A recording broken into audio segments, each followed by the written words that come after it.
Okay, so have you enjoyed my presentation? Okay, thank you so much. So now we're doing Q&A sessions. So you can ask any question to me or to our alumni, Eric and Jennifer. Jennifer, can you come the front? So, yeah. So anything we can actually cover in terms of admissions, or you can actually ask them kind of a real career opportunities in Taiwan. And you can ask me in Singapore. So, okay, who can be the first brave man or girl? Okay, any question?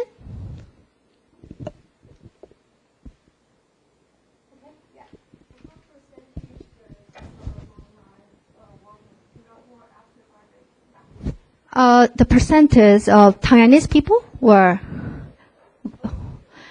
actually varies of the year though. But we do not have really official, the number we can release at the moment. But from, my batch, for example, like 2013, the graduating year, I would say, but then again, it's all depends on their, preference or their personal schedule, something like that. But quite a few, I would say, out of like 60, I would say like more than 20, 30 of the student who, now works in Singapore. Yeah. And then in terms of Singaporean proportion, we only have 10 to 12% of Singaporeans out of 100. So which means, 87% is international student. So I would say the half of them works in Singapore. Yeah. Any other?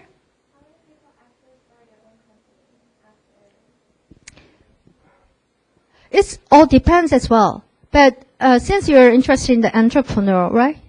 Okay. The kind of strengths of our program is we have a big entrepreneurship center, which is NTC. NTC, Nanyang Techno Entrepreneurship Center. So, which is really big scale, the center. So they have their own master program, which is, innovation, master of innovation degree, something like that. But the beauty of our program is you can take a cross list, kind of, electives for entrepreneurship focus. Then you can actually take lots of, unique courses from the center as well. But in terms of like how many, in terms of number, I need to check. But there are kind of cases who start their actual business. Yeah. Is there any other question?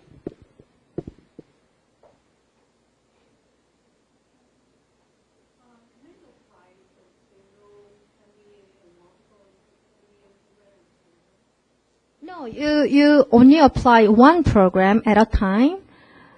But then again, like if you want to apply to the Waseda MBA versus the rest of the MBA, there are actually two options on time of your application. But then again, our program is very flexible in that sense.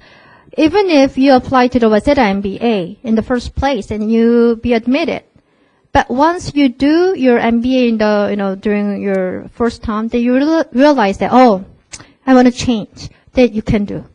Okay? And once you apply to the full-time MBA only, then again, I told you, apart from Waseda MBA, then you will apply, to other double degree program, ESSEC and St. Gallen during your trimester 1. So you still have time to think about it. Okay? Yeah.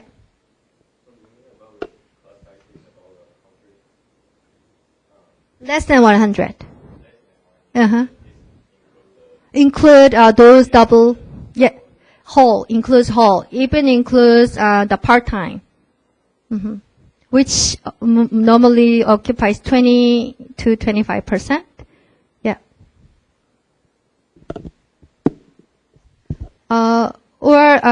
Eric, you might share your Waseda MBA in particulars. Yeah.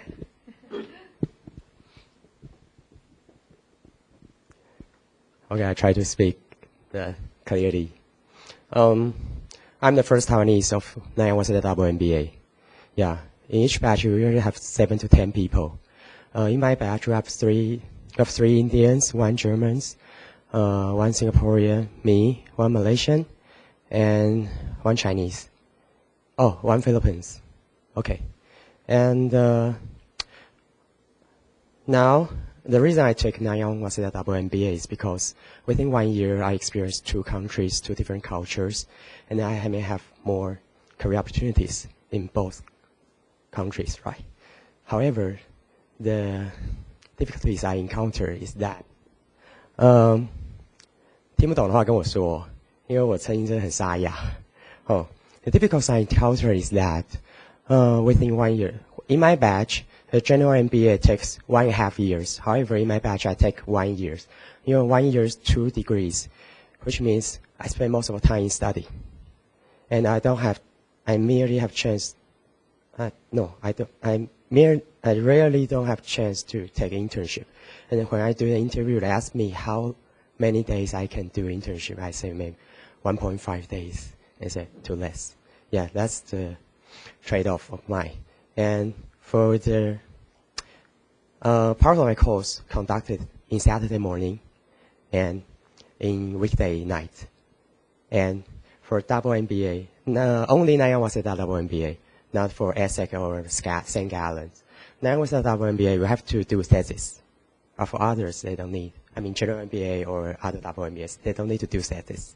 So in my trimesters in Waseda, 早稻田, Waseda, from March to August, yeah, I enjoy Japan a lot, but I also sleep very less because I need to complete my thesis.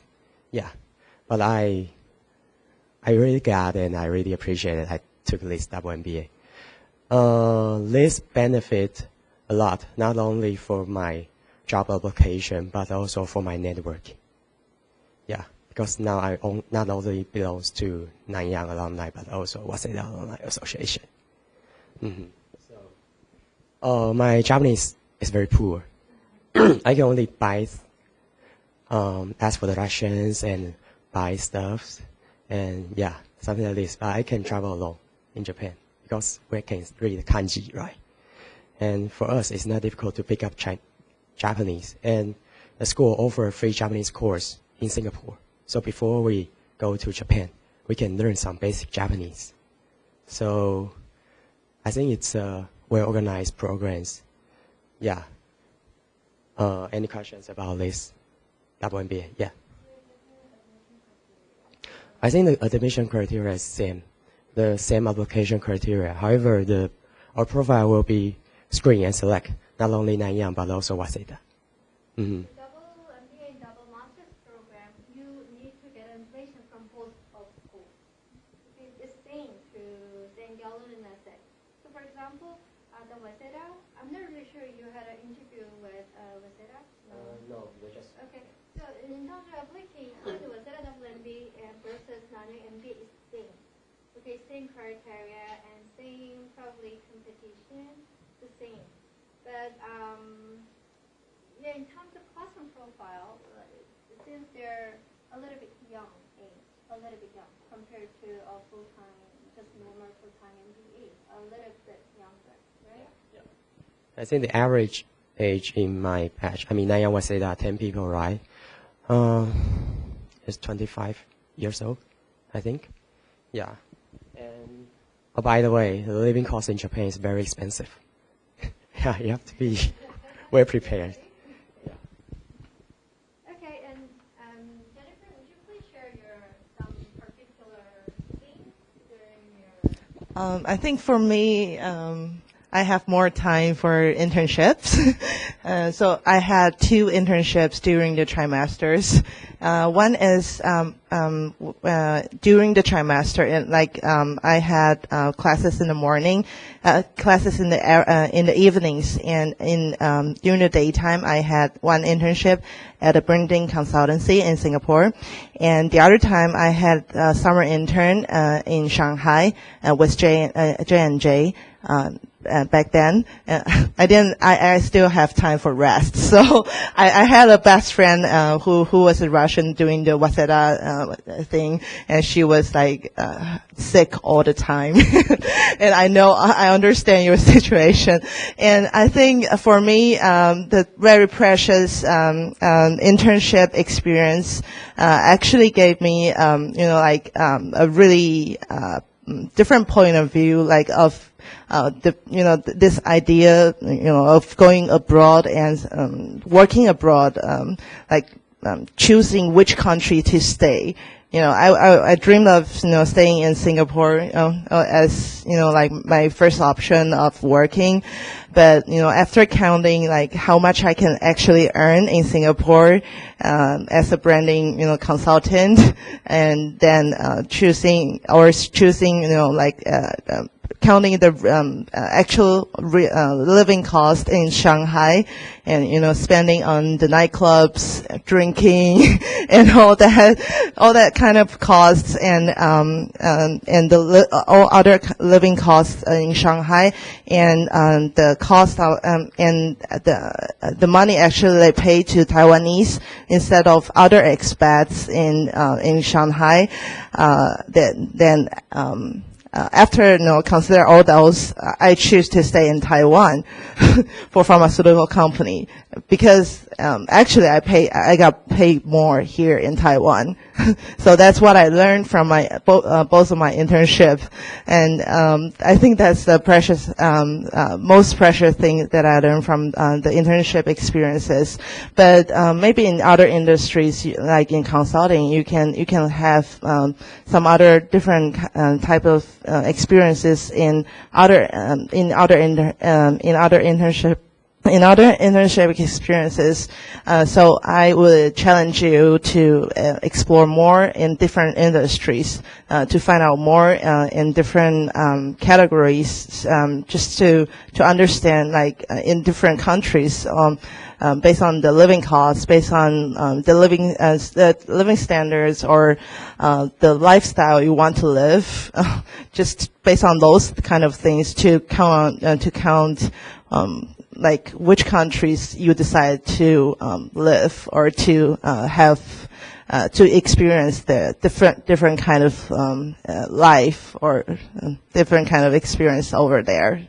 So that's what I learned from my MBA study. Yeah. Okay, thank you. Right. Okay, well, and then we're now open, like,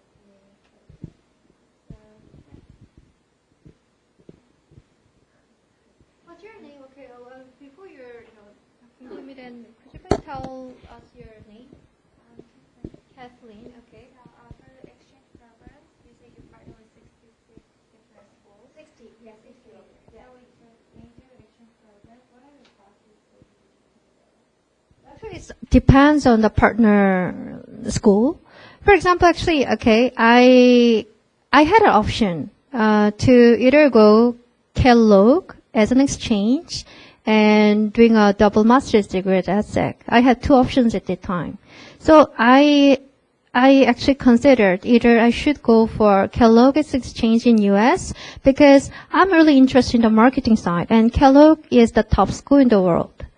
Then I have another option, ESSEC double degree. So it's a really hard decision that I need to make.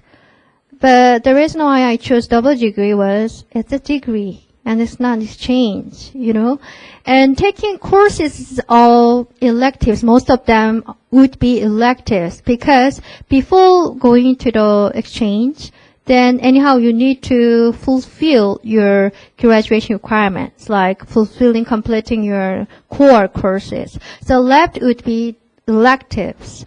So that's why depending on your interested area, then you might choose your, applying to the exchange partner school. For example, like Kellogg, and we have Chicago Booth, and Yale, Cornell. So this is top school is kind of competitive to be, because we have some limited seat there, less than 3. That's kind of top school case. We can actually send our student like 10 to certain schools. So we have some allocation, So if there's like top school, Kellogg, Chicago Booth, and Yale is a little bit competitive. So in that sense, you need to manage well your GPA for your trimester 1. Okay? So if lots of people, apply to the top exchange program, then we assess your GPA for your T1 and then your GMAT score. That's why GMAT score is kind of has a lasting influence actually. So depending on your actually the interest area, then you can choose your electives for your exchange program. Okay. Then, by the way, how many of you will apply this year? No, none. Okay. You are putting. What's your name?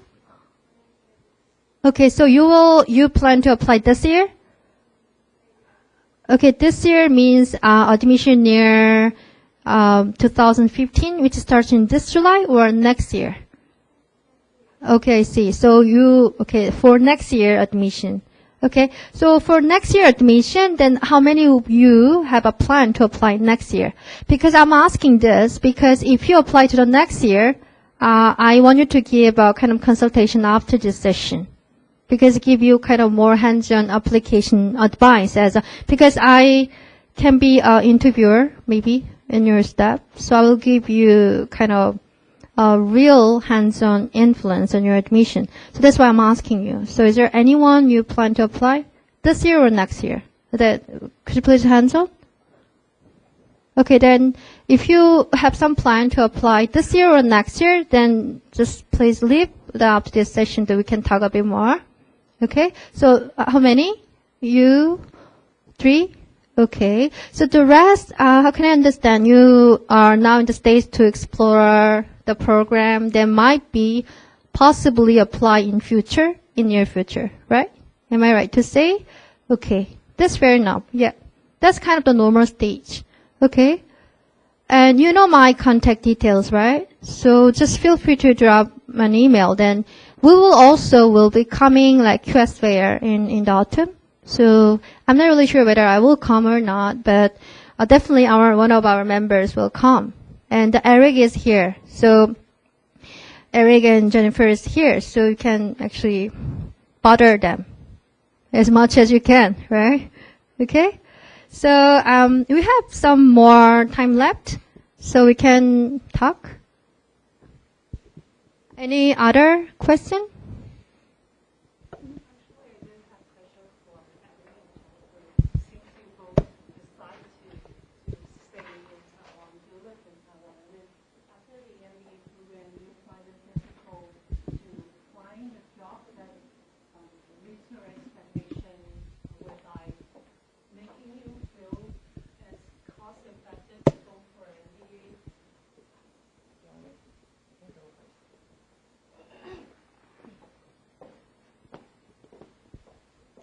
For my job, MBA is a big investment, and for my salary, I got paid in Taiwan. It takes a long payback period for me. I think for Jennifer it's shorter. Yeah, actually, if you decide to go back to Taiwan, you have to tell yourself that salary is not the only thing you consider. Okay, in my batch, I have 3 Taiwanese in my batch. One stay in Hong Kong, another in Singapore. I'm the one in Taiwan. Yeah, so I'm the loser, I guess. Yeah. However, the reason you stay in different countries, there are many reasons you decide to stay in different countries or pursue different job positions. That, for example, my Taiwanese counterpart who stay in Hong Kong, he's pretty ambitious and would like to make a very big career advancement. That's why he chose to stay in Hong Kong, work for Li Yanfang. I'm not sure whether you heard about Li Yanfang, a trading and logistics company who is also doing consulting business. They have their own brand. Yeah.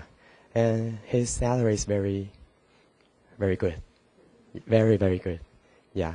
And the other girls who stay in Singapore, she works for marketing research firms. Yeah, because that's what she would like to do. and I decided to do consulting business. That's something I wrote in my MBA essay. Yeah, and I tried to achieve my goal. I applied to Singapore, to Japan, and IBM is the only firm I apply in Taiwan.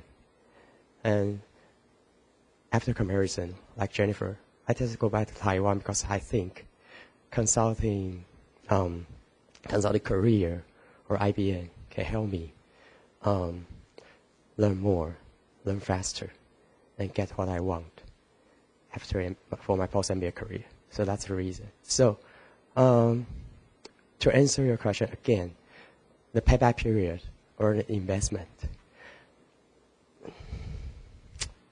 MBA is a very big investment, but money or salary is not the only reason you decide to pursue your post-MBA career. 我用中文。可能是我的产业的关系，是我是在药厂。那我觉得我从 MBA 之前到之后，我的 salary increase 增加了大概40%。好，那就是我是从不是 manager 到变 manager 这样。那40% 是我的第一年，那我到了第二年的时候，又在往上增加了大概10%。那这个可是台湾的 living cost 真的算很低的。那我那时候同时有录取在上海的杨森，也是药厂。那时候因为其实我以前台湾人去大陆的话，如果是拿的是外国人的薪水，但是我那时候去的时候，我拿到的他们给我的薪水已经不是外国人的薪水了，他们已经给我有点像是偏向大陆人的薪水，所以拿到的薪水跟台湾的已经快要差不多了，然后又要再加上上海的那个薪水，就是上海住的那个房价是台湾的接近1倍。然后，所以那个把它扣掉以后，所以我又住家里的话，那我其实在台湾才能存到钱，所以我就决定我不要去，那我就住台湾就好了。那我在台湾又可以存到钱，然后我的薪水又 increase 40%，那就是我那时候的选择是这样。那但是我觉得大陆，我之后还是设定要去大陆，但我觉得大陆是要在 senior 一点的职位的时候是可以去的。那这个是我之后的这是我之后想要去的地方，这样。那到了比较 senior 的 job 的时候，他的那个薪资的级距才会拉得比较开一些。对，那现在去就是比较 junior manager 的时候，我觉得还是没有办法拉开这样。对，这是我现在的感觉这样。对。Okay, sorry. I understand 40% increasement and yeah, good guess. Okay, I'd like to add one thing. Okay, well, the salary increasement is important. Not just because for, kind of financial things, but also gives you kind of motivation, and then it indicates your market value in that sense, right? So, I can give you some statistics. The average salary of our graduate is $8,200, excluding bonus. Okay, I'm not really sure it's converted as a Taiwan dollar, but it's quite competitive package. Okay, so that's kind of the one thing. But I want you to think about like other perspectives as well, which is very important key, which is whether you enjoy your work, which is very, very important. And it's hard to measure though, hard to make a quantitative. For example, myself, okay, my salary, I would say, I cannot tell you in figure, but that's kind of competitive. I would say so. But the more important thing to me, because compared to the finance industry and education industry, finance industry is more decent industry in terms of salary-wise. But I chose education industry because it gives me kind of a better, kind of fulfilling, better rewarding in that sense. That's why I accepted this job offer. Okay? I might be able to make more money if I remain in finance industry. But I chose my job now in education industry because I love my job. I love meeting you. I love inspire you as my job, which, my MBA degree enables me to do. Without this MBA degree, I wouldn't do my job now. To change my career from finance to the education, even though I wanted to do.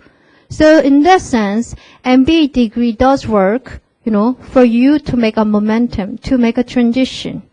That what you really want to do. That's a key, We cannot actually work just for money itself, right? Even though, like some money can, make a kind of millionaire, a millionaire would be happy, okay? Let's say, okay, exclude the millionaire then. Okay, big money. Then still, he or she cannot, not necessarily be happy, right? That's why some people like IB bankers retire very early because they feel very sick and tired of their work, right? So that's very key important things. So I want you to ask yourself, money is not everything, okay? So what do you really want to do? And what do you really make you feel alive? That's very important thing, okay? What other questions? Okay. Well, if you don't have any other questions, still you will be open. So you can contact me, by email and call to Eric or Jennifer. Yeah, if you are able to find their contact number after that, it's up to you. Okay. Then I'm also planning to kind of alumni chat. And Eric allows me to do. So we're going to actually organize some alumni meeting, one-to-one consultation very soon. So we will post those kind of the event and meetings on our website. So once I post like a meeting with Eric, then you can actually register. Okay. And also you also contact me and drop me an email. Then just, ask my advice, any consultation. You're most welcome. Okay? And I really appreciate your time today. So was it a helpful session to you today? Please give me one last answer then. Yes. Was it useful? Okay. Are you happy today? Okay. Thank you. Thank you for your time. Okay.